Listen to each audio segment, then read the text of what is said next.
police and fire accrued liability. Those two amounts. We've done a number of other things. We've got our utility bills all caught up now, so we're not paying late payments on the utility bills. The late payments on the street lighting bill by itself had gotten up to about $44,000, and so the total bill was $498,000. We got the CEI to agree to take the $44,000 off, and we paid the balance. So now all of our utilities are all caught up. Garbage collection is all caught up. All of our health care claims are fully funded. So I don't know that means we're out of the woods, but it's nice to know that we are not looking at disconnection notices on the heat bill. That's good news. That's really good news. So Mr. Chair? yeah, you have a question for him? Please go right in. My question still is that even though we look at the good news, also having still to look at the deficit that is out there that we can't deal with at this particular moment. Right. None of this addresses the general fund deficit, which I think currently stands at $2,000,003, a minus $2,000,003. Okay. So none of this addresses the deficit.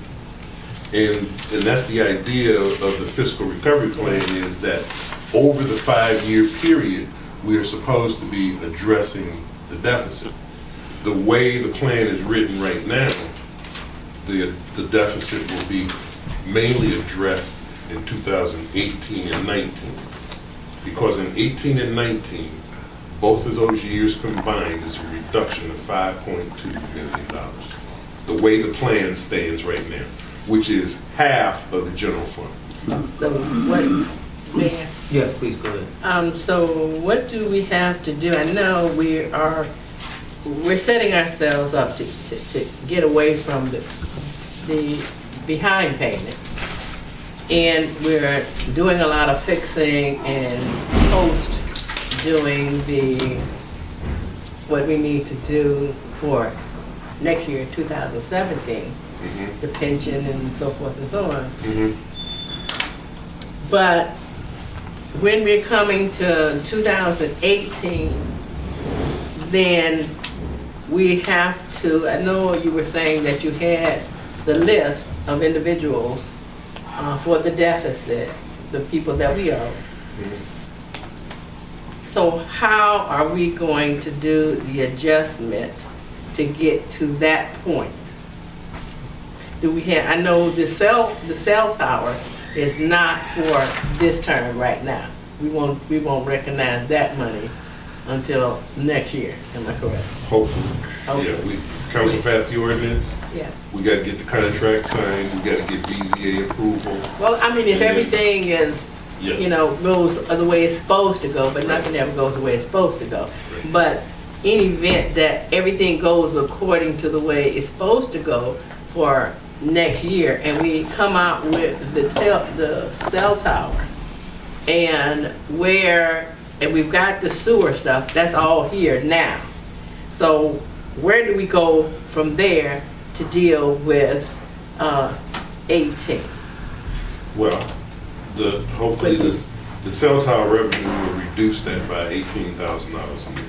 Okay. From 2.6 million to 2.6 to 2.6 minus 18,000. It's still 2.5 million. Yeah.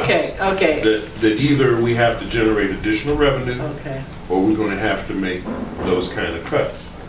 Now, this is what my hesitation was when we had talked some months ago, is that by accepting the SAFER grant and the COPS grant, we agree that we can't make any cuts in those departments. And I just finished telling you that both of those departments together is 53% of the general fund. So, I'm hoping that when I present the mayor's estimate to you, that there'll be enough detail in there that you'll see what I'm saying. I'm fairly confident that we'll be able to put together a budget for 2017 that includes these, prepaid on these things, so that we'll have a budget for 2017, but in 2018, I don't know where or how, unless, I don't know, some more grants fall from the sky. So, I mean, at the beginning of 2016, we didn't know we were going to get a safety grant. We didn't know we were going to get another COPS grant for the SROs. We didn't know that we had over budget. When we went self-insured for healthcare, this year we came out good because we are going to spend less than we budgeted. But that's the problem with being self-insured, is that you cannot estimate how much your healthcare costs are going to be for the coming year.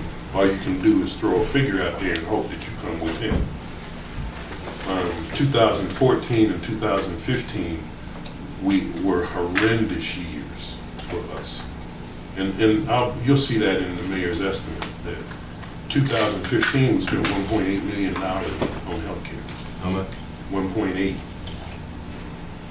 And you don't So- know, and you don't actually know who's gonna get sick or have a catastrophic No. thing coming up, because from what I'm hearing, you have not received any of the requisitions from the healthcare people that says that this is what we got to deal with. If you had, you wouldn't be talking this now. We don't know. We don't know we don't know who's going to get sick. We don't know. We had some really bad years in 14 and 15. Finance Director, you've done a pretty good job, an excellent job. Brought the deficit down almost in half. No, it's about $400,000 or $500,000. It was- the accounts payable The list. total was over 4, right? When we first came into office, we had to move those deficit funds around, but that number has come way down. It's been reduced a little bit. Don't go there. I know it was just an accounting measure that you had these dollars in those funds, and the funds weren't even active. So, but you guys have done a really good job in Thank you. thinking out in the 18. You're absolutely right, and I am worried about 18, but a lot can change between now and 18. After all, the budget for 18 was forecasted 3-4 years ago. I totally agree with you. A lot changed during 2016. That for once it worked in our favor. So sometimes you do get lucky. So, You got to keep trying. You got to keep trying. So, Mr. And- I have one more question, just one more. please go right ahead. We, going back to, because all these things has to be put here, we were dealing with